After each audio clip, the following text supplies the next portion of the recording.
नमस्कार मित्रों, मैं पंडित अविकेश मिश्रा। आज बात करेंगे संस्कारों की। जो संस्कार उत्तर से लेकर दक्षिण तक और दक्षिण से पूरब से लेकर पश्चिम तक संस्कारों की मान्यता सभी जगह है, चाहे ब्राह्मण हो, चाहे वैश्य हो, चाहे क्षत्रिय हो। संस्कारों की मान्यता सारे भारतवर्ष में विद्यमान है। सभी लोग संस्कारों को मानते हैं। और संस्कार होते क्या हैं? संस्कार शब्द का जो अर्थ है वो परिष्क्रमण, विमलीकरण तथा विशुद्धिकरण आदि।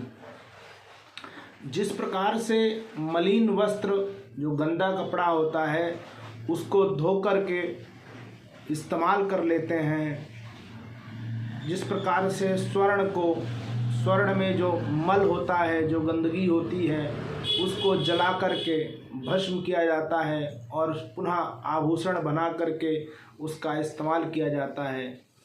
उसी प्रकार से जो संचित कर्म होते हैं जो मनुष्य के, उनका जो पाप है जो उनमें, उनको भस्म करके संस्कारों के द्वारा उनको भस्म करके पुनः मनुष्य को शुद्ध किया जाता है, संस्कृत किया जाता है, संस्कार किया जाता है उनका।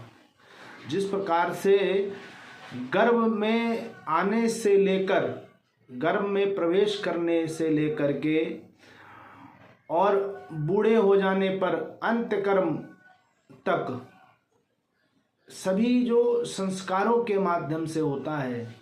संस्कार 16 बताए गए हैं। कई शास्त्रों में तो संस्कारों की संख्या 48 बताई गई है, कई में 24 बताई गई है।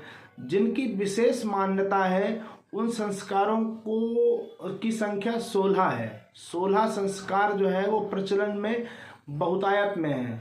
सारे समाज में उनकी मान्यता ज़्यादा है। 16 संस्कारों के नाम क्या हैं? 16 संस्कारों के नाम इस प्रकार से हैं कि गर्भाधान संस्कार पहला संस्कार है। जब गर्भ में बालक जो है, बच्चा आता है, वहाँ से उसका संस्कार शुरू होते हैं। गर्भाधान, पुंसवन, सीमांतोन्नयन, जातक कर्म, नामकरण, अन्नप्राशन, चूड़ाकरण, उपनयन, वेदारंभ, ब्रह्मावर्त, वेदव्रत, गौदान, समावर्तन, विवाह, ब्रह्माव्रत और अंत्यकर्म, ये 16 संस्कार बताए गए हैं। इन 16 संस्कारों को करना चाहिए और पूरे भारतवर्ष में इनकी मान्यता है। सभी लोग इन संस्कारों को करते हैं। अपनी श्रद्धा, अपनी भक्ति, अपने सामर्थ्य के अनुसार इन संस्कारों को करते हैं। नमस्कार। इन संस्कारों पर एक संक्षिप्त जो है वो वीडियो सभी पर बनाया जाएगा।